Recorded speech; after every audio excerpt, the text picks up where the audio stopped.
সত্যি কথা বলতে কি, আমি কখনো রিক্সাওয়ালাদেরকে, অটোওয়ালাদেরকে যে মানুষে মারতো, আমি কখনোই মন থেকে মায়া করতাম না। এই যে দেখেন গতকালকের বিষয়টা, যে 200 টাকার ভাড়া, 1000 টাকা, শরীর পুড়ে গেছে এমন করে আত্মীয় স্বজনরা দাঁড়ায় রয়েছে যে একটু যাওয়ার সুযোগ করে দেওয়া, তারা ওই মুহূর্তে 1000 টাকা মানুষের কাছ থেকে ভাড়া নিছে। তার এই যে দেখেন একটা জ্বলন্ত প্রমাণ।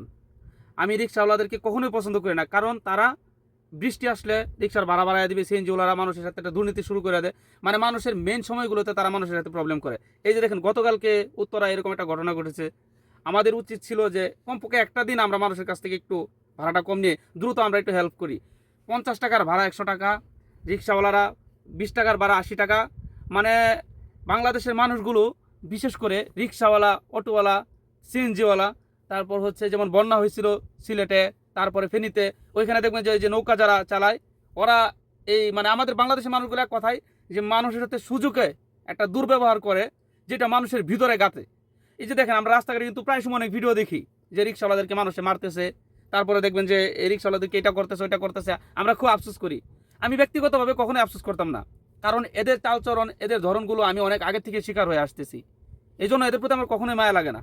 এই যে গতকালকে যে বিষয়টা করছে, যে মানুষ আত্মীয় স্বজন ছুটে যাচ্ছে, একটা হাহাকার, বা একবার নিজের সন্তানের দিকে তাকাইলে বা নিজের দিকে তাকিয়ে যদি একবার নিজেকে ওই জায়গায় দাঁড়া করানো যায়, যে আজকে যদি আমার ছোট ভাই হতো, আমার ভাই, আমার বড় ভাই হতো, বা দেখা যাচ্ছে যে আমার বোন হতো, আমার খালাতো বোন হতো, তাহলে আমি কখনো এই জিনিসটা করতে পারতাম না।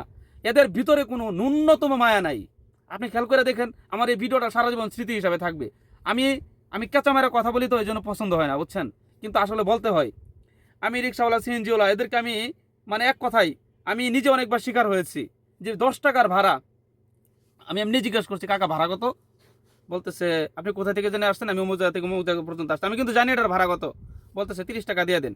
আমি বলছি মেয়ে, এই জন্য আপনাদেরকে মানুষ এইভাবে সাইজ করে, ঠিক আছে, যে ভাড়াটা 10 টাকার আপনি 30 টাকা চাইছেন, মানে ভাবছে আমি নতুন মানুষ। আমার সাথে রিক্সাওয়ালারা এমনও প্রতারণা করেছে যে আমাকে একই রাস্তার মোড়ে, আমি চিনি না এই জায়গাটা, 2 মিনিট লাগে যাইতে রিক্সা দিয়া, এইটাকে আমাকে অনেক দূর থেকে ঘুরে ঘুরে আমাকে এখানে আনতে 20 থেকে 30 মিনিট সময় নিয়ে আমার কাছ থেকে ভাড়া নিয়েছে 80 থেকে 90 টাকা, ঠিক আছে। তো এই জন্য আমি কখনোই এগুলোর, আপনার আসলে মানে যারা অনেক বাবা আছে রিক্সা চালায় সঠিক ইনকাম করে সংসার চালায়, ওদেরকে খুঁজে খুঁজে আপনারা হেল্প করবেন, ওদের দিকে মায়ের নজরে তাকাইবেন। কিন্তু কিছু লোক আছে যারা মানুষের একটা ঘেমে, মানে এই যে বিশেষ করে দেখবেন যে রিক্সাওয়ালার বৃষ্টির দিন, এটা আমি 100% বলি, আমার ভিডিওটা যারা দেখতেছেন আপনারা ভিডিওটা ফুল দেখলে দেখবেন যে বৃষ্টির দিন ওরা মানুষের সাথে সুযোগ একটা সদ্ব্যবহার করে। গার্মেন্টস শ্রমিক, ওরা দ্রুত সময় কম পায়, অল্প সময় দেয়, লাঞ্চের সময় দ্রুত যেতে হবে, আসতে হবে, এই সময়টার ভিতরে তারা ভাড়া বাড়ায় দিবে। দেখবেন যে না যাবো না, যান, কারণ জানে বাইরে বৃষ্টি, যেতে পারবে না। মানে ইমোশনাল মানুষের যেটা কঠিন খারাপ পরিস্থিতির সময়, এদেরকে এখন কি বলবো, এদেরকে মানে কি বলে গালি দেওয়া যায় বলেন, যে এরা এই সময়টার ভিতরে মানুষের সাথে দুর্ব্যবহার করে।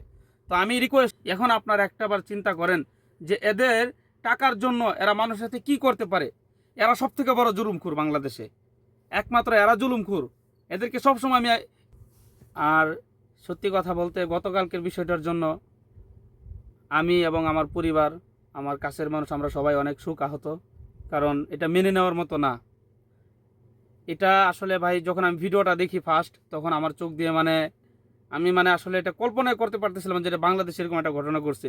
ফেসবুকে যখন টানি, এক একজনের এক একটা পরিস্থিতি, আল্লাহ তালা খুব ভালো জানেন, ভিতরে না জানি আমার কত ছোট ভাইরা, ছোট বোনরা কী অবস্থায় মারা গেছে, এটা আল্লাহ তালা ভালো জানে। তবে সব কিছু দিন শেষে এটা বলে আল্লাহ তালা সবার ফ্যামিলিকে ধৈর্য ধারণ করার তৌফিক দান করুক।